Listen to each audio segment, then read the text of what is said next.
The problem with natural born leaders is natural born anything tends to fall into the trap of arrogance. And you don't believe that you need input from anybody. You have to be willing as a leader in any situation to take the hits. You have to be willing to fail in front of people, and you have to be willing to be the last person standing. The Inward Mind podcast is a genuine searching of people's hearts, minds, souls for the best stories. For the best stories from experts, professional athletes, and everywhere in between. I'm looking for the authentic stories of people to give you something to learn, something new to hear, some new perspective to shift your mindset. My name is Billy M. Ward, and I am a video producer by trade, but I also love podcasting and learning from other people. So I started this podcast, aka The Inward Mind, to be able to discover those stories. We will go on this journey together, and today my guest is someone very special for this very first inaugural episode, one of my favorite people. We will be talking about leadership. It's a great one, and you need to stick around and hear from this person who happens to also be my father-in-law, someone I look up to, someone I really appreciate. But let's dive into this episode. This is The Inward Mind.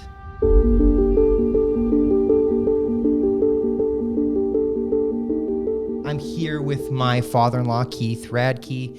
I'll let him explain his story a little bit, but the purpose of this podcast is to be able to find the best stories from people, whether, like I said in the introduction, whether it's professional athletes to anywhere in between. I'm trying to find the best stories of anybody on the planet, and it could be from anybody. It doesn't have to be a celebrity. It doesn't have to be someone famous.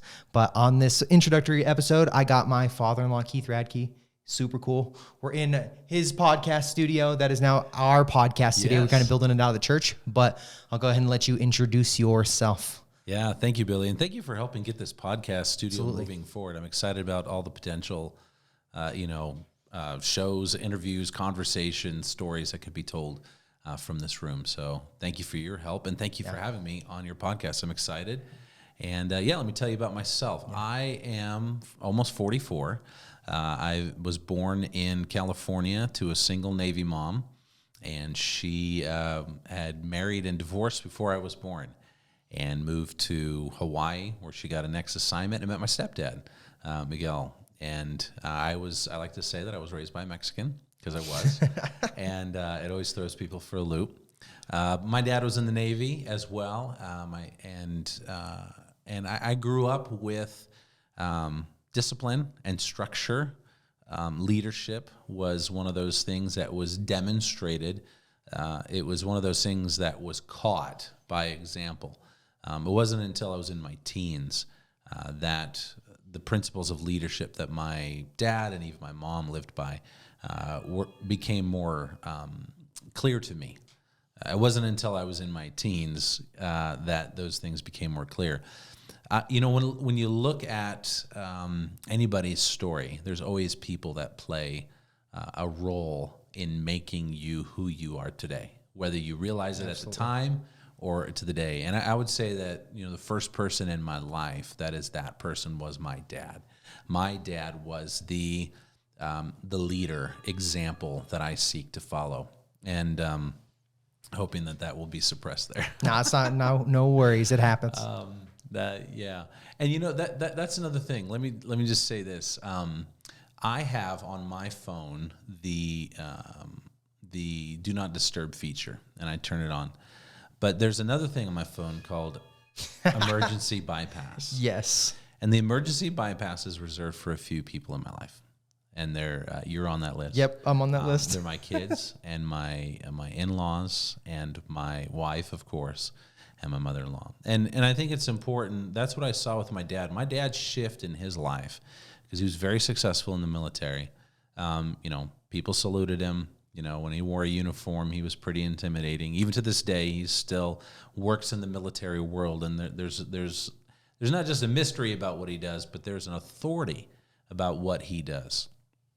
And so when he began to articulate to me what leadership was, the way that he did it was he got serious about his role as a father. he began to spend time with us when he would usually spend time on his own.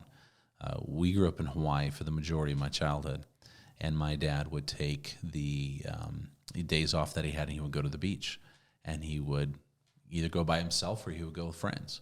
And a shift took place when he took my mom and took us kids, and mom would pack sandwiches in the cooler, and we'd be at the beach, And I think that's where some of my ethic about not just how I lead my family, but just how I lead is the best way to lead is to bring people along with you in the things of life. And that's what I learned. My dad included me with him. When he got serious about following Jesus in my preteen years, he took us to church, and not just Sunday morning, but anytime something needed to be set up, anytime there was a prayer meeting, anytime somebody in church needed help being moved, or anything that required time and an expense of time and gifts, he brought me along. And what I didn't realize until then, until now, is that I gotta turn my phone off. I'm just. Oh, it's okay. It's probably Silas. No, that's my daughter Hannah. Oh. I'm sure you'll be able to edit this a little bit, right? No, it's okay. I'm gonna go full, just raw podcast. I like that. It's so much easier to edit that way, because then I don't have to go through everything, and I can utilize it. And if the raw moments happen, they happen. Hey, I like it. It works. I like that. More authentic, and that's where I seek to be. And that's where I've sought to lead my family, and that's how I pastor. That's how I try to develop other coaches and leaders and anybody who feels a sense of calling and purpose to do something with their life that involves others, is bring people along with you. Have dinner, bring them into your home, meet for coffee, have conversation. If there's an important thing to do, include them in that venture. For example, I do weddings and funerals as a pastor, and always have hospital visits and jail visits and those kind of things. It's always rewarding to take somebody into that process and to just let them see it in motion. And so I grew up in Hawaii, military kid. We moved to the East Coast, where I really found myself in my late teens conflicted between a couple of different expressions of purpose. I'd grown up in the church. I had a sense that God had called me to be a pastor. I knew that was a gift in the way that you treat people. And I'd seen people demonstrate that as a vocation, but I didn't know if that was for me. And so, I sought different avenues to serve in the church, but I was always looking for something more. And when I was 23, I was a police officer recruit on the East Coast, where my wife and I had met, and we had started our family. And I got a back injury, and God really used that to show me that his purpose for me was not railroaded or wrecked because of something that happened to me. The expression of that was something he was teaching me had to do everything with how I was going to treat people no matter what environment I was in. Whether I was pastoring a church full-time, and I've done all of these things that I'm mentioning, whether pastoring a church full-time, working full-time, and pastoring a church on the side, doing both and kind of in a full-time, part-time dynamic, and working in the business world. And so the thing for me in all of that, and now I feel like I'm rambling, so you're going to have to put me back on track, is there is a withness that is required. To be a good leader, to be a good father, to be a good husband, to be a good mentor, to be a good friend. And I would just say that's probably one of the biggest lessons of my life that I seek to exemplify every day, and that is to be with people. Mm-hmm. And that with may not always be in person. It may be checking in regularly by text. It may be that phone call that somebody needs. In our social media driven world, I've found that withness means just being somebody's friend. There are people that I am connected with on social media because they need to know that I am their friend. Mm-hmm. And it comes with its own set of, dynamics when, you play more of the role of the friend than the other person does. So I'm not sure that this is where you wanted to go. No, that's perfect. I think one of the things about leadership is, I personally think, and we've gone to a couple, John C. Maxwell. If you guys don't know who John C. Maxwell is, look him up. He's written every best leadership book on the planet, but we've seen John Maxwell multiple times together. Yeah. And one of the things that I believe and that he believes is that leadership can be taught. Yes. It's not just a natural born skill. How do you think that, going with leadership that can be taught, how do you think that being a natural born leader, does that give people more of an advantage when they're coming into trying to start their leadership journey? Or do you think that someone who starts from zero isn't a leader at all? Where do you think that, what's the learning process? Do people have an advantage as a natural born leader, or does just learning leadership as a whole? I think that the term natural born leader tends to describe characteristics like that are more personality. They're outgoing. They're a people person, we would say. Maybe they're less averse to risk. They're a little bit more of a risk taker. There's certain qualities about somebody who would say, oh, they're a natural born leader. They don't have a problem standing up in front of people, all those kind of things. The problem with natural born leaders, which I've been told that I am, and the older that I am, the more I realize, yes, is natural born anything tends to fall into the trap of arrogance. And you get to a point of accomplishment, knowledge, and skill, and you don't believe that you need input from anybody. And so a natural-born leader is a good leader as long as they remain a student, as long as they remain a follower in the right way. They're constantly learning, constantly growing, constantly developing. So the person who doesn't believe that they're a natural-born leader naturally has characteristics, has traits that can serve them well as a leader. And so what I would say is what makes a good leader, natural born or not, is, are you a teachable person? Yeah. Are you humble? Are you teachable? Are you hungry, right? Like, do you want to learn? Do you want to get better? When you make mistakes, are you willing to own the mistake? Don't sit there and feel sorry for yourself, and learn from other people who are doing well, because other people who are doing well are just people who made those mistakes too. Yeah. So natural born, I think that's a great question, and I think natural born does not always lend itself to being the best. Absolutely. What lends itself to being the best is being humble and teachable. Absolutely. Going back on the thing of mistakes, I'm sitting here looking at the camera that I forgot to hit record on, and that's okay. We're going to keep it going. You got like 3 cameras going on here. That's great. Well, what happens is I have this fancy camera, and I hit the record button. But I have this fancy Canon cinema camera over there, and it's the Canon R5C, super cool camera. Super cool. But I get to select which memory card I'm recording to, and I had it selected to the other slot. So when I hit record, walked over here, didn't check the light. It's all right. That's great. But for those of you who've been watching the side cameras, this is the Inward Mind podcast, just a reminder. But I think that going back to the natural born leader thing, I think that's spot on. Because I used to play sports. I used to be captain of the football team in high school, rugby, been parts of student councils and groups and all that stuff, and leaders of all that stuff all the time. And that's always what I've been told is natural. I'm a natural born leader. And I just wanted to kind of clarify that, because I agree with you. I feel like natural born leaders a lot of the time don't take the effort in, just kind of like what you were saying. And that's just like a super, super awesome thing to think about. As it comes more towards leadership, do you think, what is the best way, because we're talking about like being a student, what is not even just the best way, what's the fastest way to become a better leader? Well, I've been diving into the world of sales and marketing, and I'll leave it at that. It's not my comfort zone at all. But something was said to me recently in a conversation about that the best way to train is just to do it. And I think that there is a lot of credibility given to the get everything right before you step out mindset.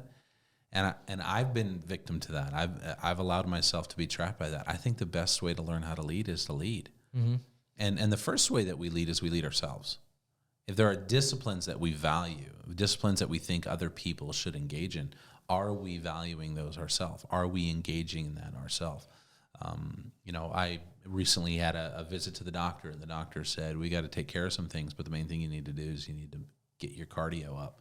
I'm like, but doc, I'm lifting weights, I'm pushing body weight, and that kind of stuff. He's like, no, you need to get cardio, and you need to do 20 to 30 minutes a day at this heart rate. And I thought, okay, I can't talk to people about getting healthy unless I'm willing to take that same advice. So what I would say is do it. You don't have to be an expert to lead other people. You don't have to have it all figured out to lead other people, but you got to do it. And I think coupling doing it, looking for opportunities to lead, and they're everywhere.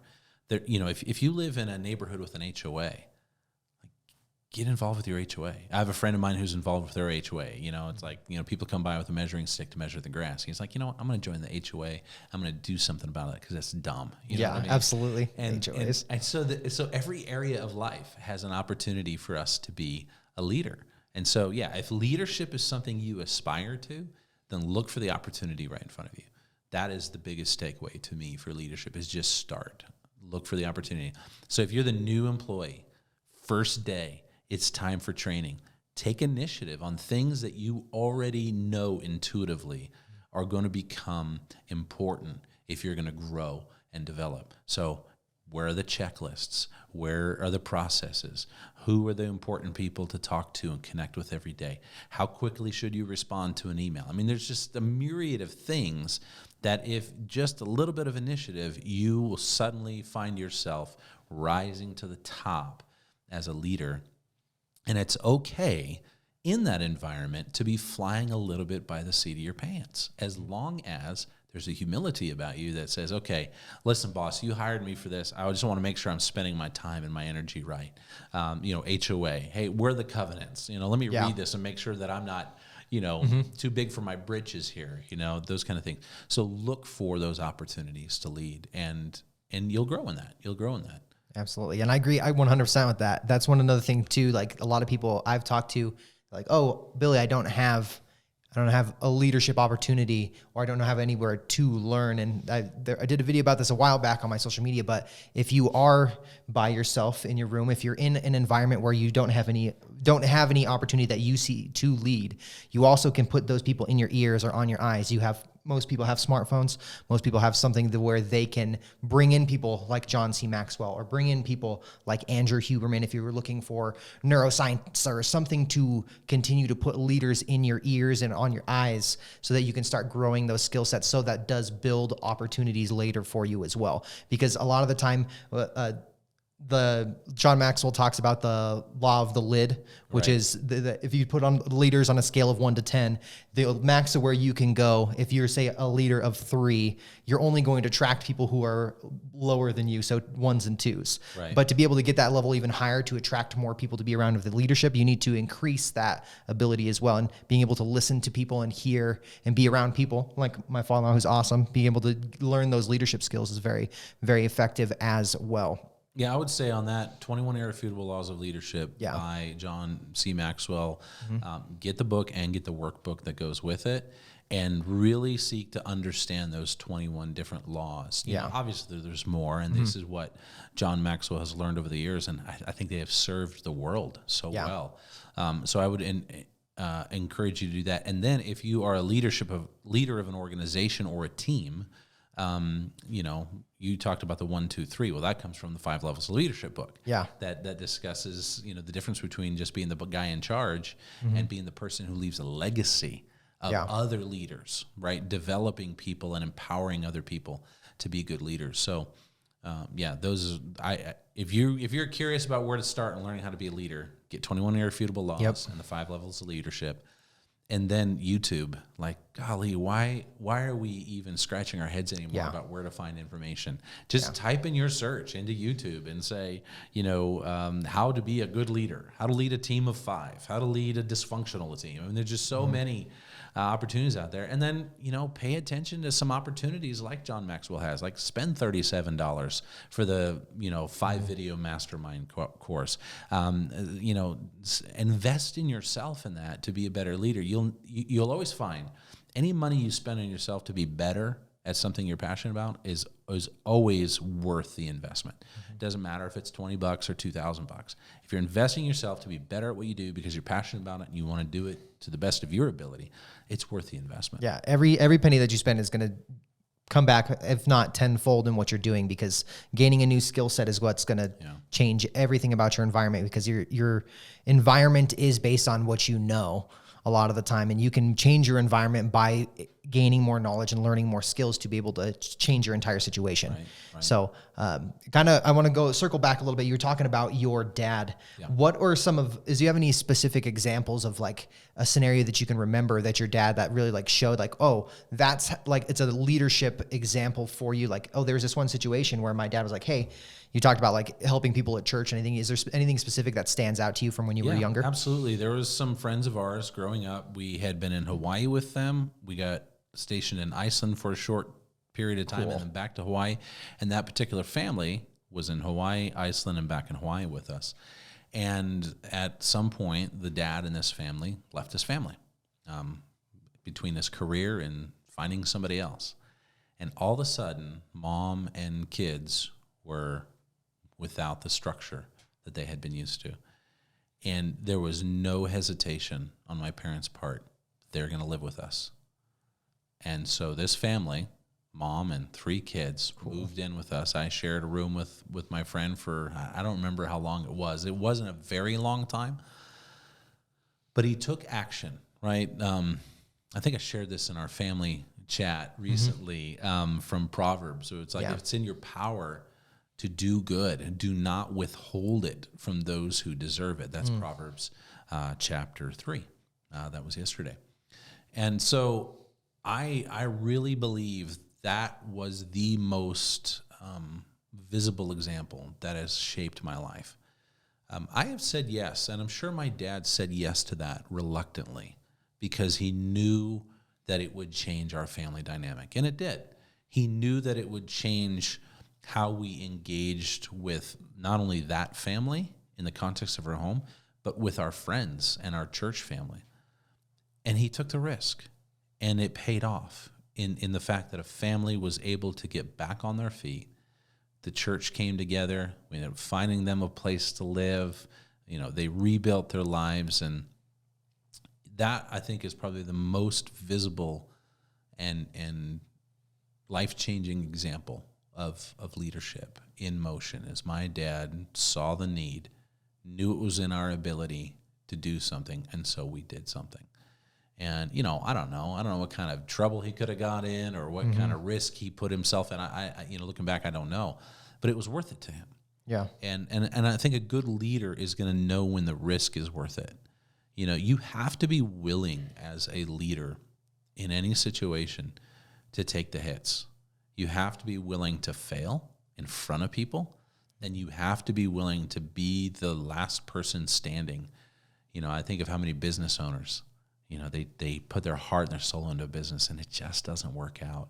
But one demonstration of good leadership is when you take it all the way to closing the door, and shutting the business down with grace, with courage, with a humility that says, I tried.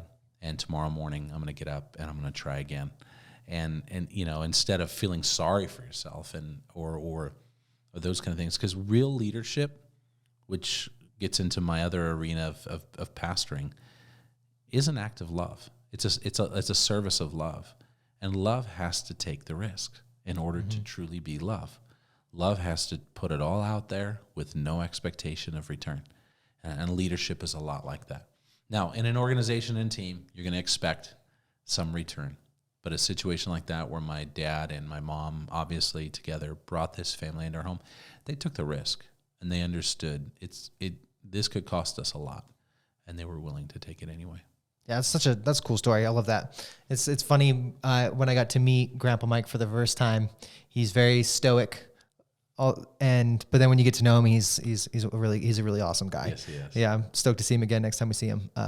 But is there any ventures and things that you're currently doing because you do some leadership coaching? Is there any other ventures that you're doing within the leadership realm that have kind of pushed you a little bit to try and gain a little bit of more skill set in leadership? Yeah, so I was working with an organization until last summer as an in-house leadership and development and culture coach. And that job came to an end very unexpectedly, very surprisingly, not just for myself, but for a lot of others. And it's a great company to work for at the time, and still a lot of people that I care about and I love. And that shifted me into a mindset where I have been used to being attached to an organization, whether it's as a pastor in a church or whether it's an employee in a company, right? And I realized, and I've been working on this for the last 6 months now, is I have a unique calling and purpose given by God that I still am fulfilling. And all the things that I've done up until now are part of what I bring to the table for what's next. And I'm not 100% sure what's next, but what I know that I do well is I know that I coach well, I know that I communicate well, and I was going to look for another C, but I know that I lead well. 2 C's, Yeah, 2.5 2 C's. C's and an L. So it's an L, it's a CCL. CCL. I coach well, I communicate well, and I lead well. And I think also I listen well. That's true. Which is difficult sometimes for people who talk. I talk a lot, and you know that. But I think good communicators, good leaders are good listeners. And so I've been listening to God. I've been listening to my wife. I've been listening to some people that I've invited in my life who I've had no history with before. Some people I've invited in my life who I have had history with. And so what I'm currently working on right now is figuring out how to be the best coach, communicator, and leader that I can, that allows me, gives me, the word that's used these days is platform, gives me a platform of influence to make that multi-generational impact. How do I make that multi-generational impact for families, for leaders, even for business people? I've been exploring business coaching. I've been exploring the online digital coaching and consulting space. I think I would really get a kick out of doing events and mastermind events where I can impart what I've learned and provide a forum for other people who are experts, kind of like you're doing with your podcast. Yeah. And to be able to inspire people to take wherever they're at to the next level. The word that I keep bringing up in my mind, I think maybe God brings it up in my mind, and that I've really started to embrace, is the word brave. I think there's a need for us to be brave. I think of Joshua's fear, getting ready to lead God's people into the promised land, and God shows up to him and says on multiple occasions, to the point that the people are saying it to him, be strong and courageous, right? That's bravery. Bravery, I think, is the word that summarizes those two things. And so I would like to be able to impart, and I'm developing what that looks like, a call to be brave, to stand against the tide of culture that has no idea which end is up, to be the brave one in your family, to be the brave one in your business, to be the brave one in your church, to be the brave one in your community that says, you know what, the way that things used to be done does not have to be the way that things were done moving forward.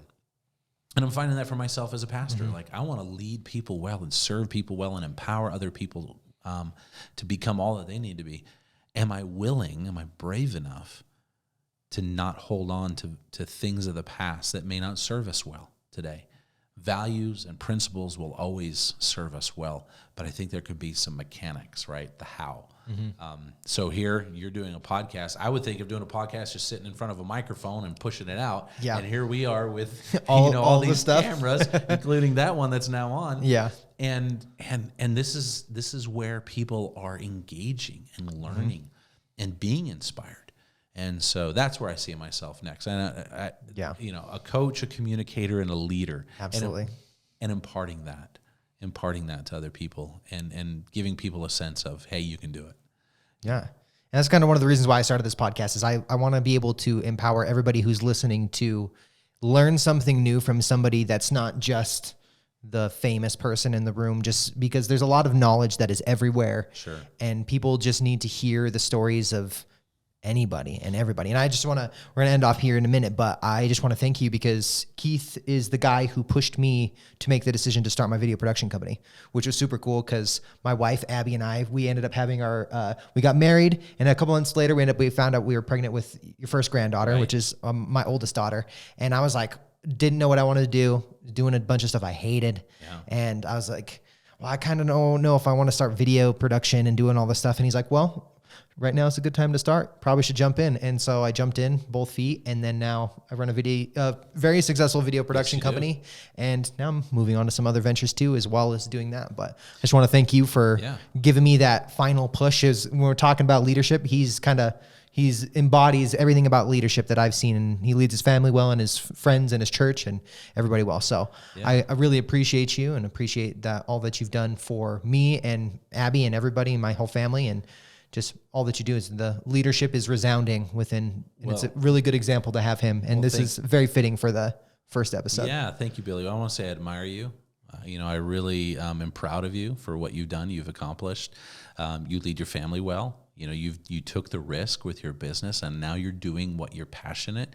And the thing about you is you keep learning. Yeah, absolutely. You don't stay stuck in something and say, well, this is the way that it's been done. You're always looking for new ways, to innovate, and to stay up to date, and even ahead of the curve in what you do. And so I would just say, to inspire you, all you need is an iPhone. Yeah, I got one right there. That's right. That's one shooting me is an iPhone right there. Yeah, it doesn't have to be a fancy camera. That's your movie camera right there. Well, my fancy movie camera is the one that got messed up. So the iPhone's simple. Yeah. And I would just encourage people, what Billy did is he just looked at what he had, his passion, a couple of resources, people that you knew that were in that space that you wanted to be in, that you started to reach out and connect with, and you've spent time with a lot of different people in that world, and you just keep going. So it all starts with that first step. Yep. And I think the advice that I gave you is the advice that I had hoped somebody would have given me when I was young, about some of the things I was passionate about and I put on the back burner and didn't pursue, which now that I've learned in my life, there's still options, right? Yeah. Really, there's still options to pursue some of those. You're still 44 years young. You're still young. I got another at least 44 years ahead of me. So yeah, I really admire you, and I'm proud of you, and thank you so much for having me here on the Inward Mind. I'm excited about what you're going to do with this. Yeah, this is it'll be fantastic. great. It'll be fun. All right. Thank you guys for listening. If you have not, this is the first episode, so most of you have not listened before, but while you're listening to this, share this with somebody who needs to hear something about leadership, because we all need it. We all need to hear about leadership, work through leadership, because I believe everyone can be a leader. And in certain situations, the first step of being a leader is to help, like Keith said, bring someone along with you. Share some of this with somebody who can need some help with their leadership, maybe some advice, something like that. But this is the Inward Mind podcast, and we'll see you next time.